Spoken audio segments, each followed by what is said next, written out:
Hai semua, bagaimana kabarnya? Semoga baik-baik saja.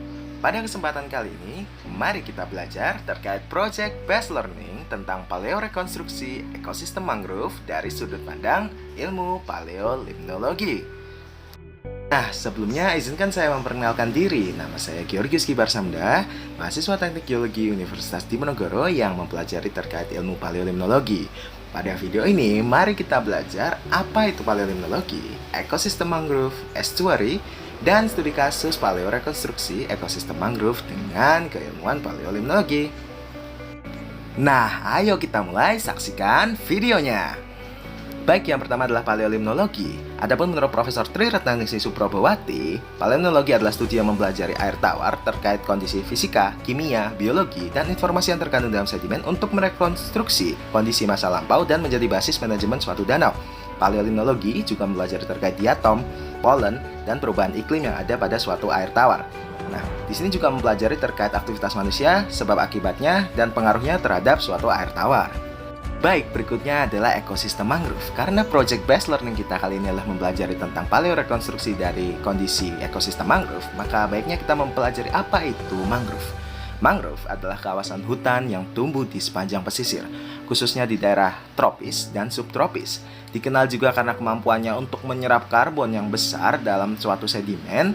Dan juga mangrove memiliki peran penting untuk mitigasi perubahan iklim karena bertindak sebagai penyimpan karbon yang efisien, melindungi pantai dari erosi dan juga badai, serta menjadi suatu habitat untuk spesies laut. Nah, di sini juga berguna untuk kondisi sosial dan ekonomi masyarakat yang ada di sekitar kawasan pesisir.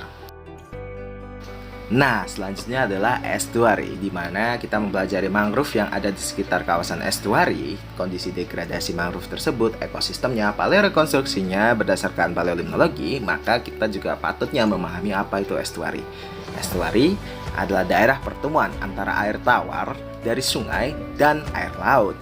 Mangrove yang tumbuh di estuary menghadapi kondisi lingkungan yang dinamis karena variasi salinitas, pasang surut, dan juga input nutrisi yang berubah-ubah. Mangrove pada estuary memiliki peran yang signifikan dalam mengontrol kualitas air dan menyaring polutan dari daratan dan berfungsi sebagai habitat bagi organisme laut. Maka dari itu kita bisa melakukan paleorekonstruksi kondisi masa lampau mangrove yang ada di estuary untuk memahami seperti apa perubahannya berdasarkan kondisi masa kini dan juga menjadi basis untuk melakukan development di masa yang akan datang. Maka dari itu, mari kita pelajari project based learning berdasarkan studi kasus yang akan saya paparkan selanjutnya.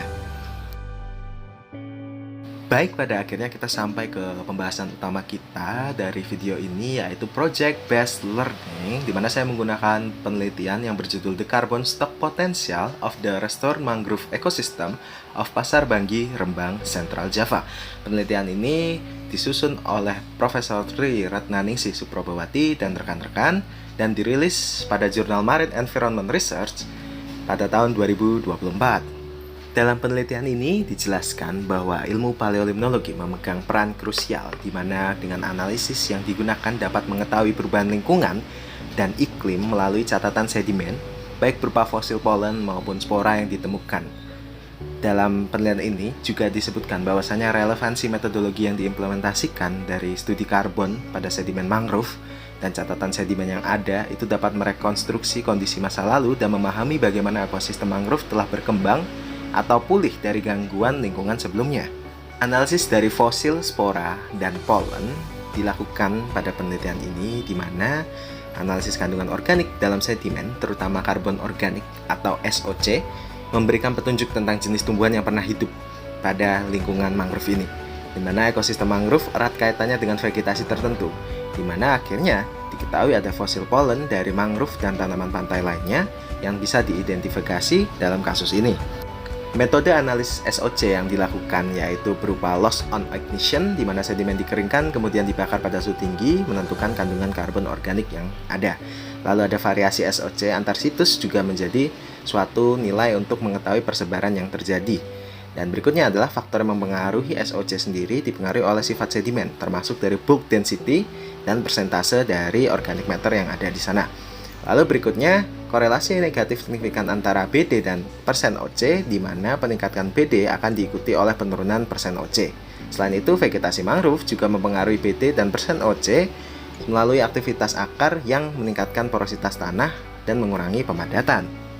Berdasarkan analisis SOC sebelumnya, berhasil diidentifikasi spesies mangrove sejati yang ada di daerah penelitian, di mana ditemukan dari spora dan polen yang ada, yaitu Rhizopora mucronata, Rhizopora stylosa, Rhizopora apiculata, Avicennia marina, dan juga Soneraceae alba, di mana kondisi penemuan mangrove ini dapat menentukan bahwasannya ekosistem mangrove dapat memulihkan stok karbon hingga setara dengan ekosistem mangrove alami dalam kurun waktu tertentu.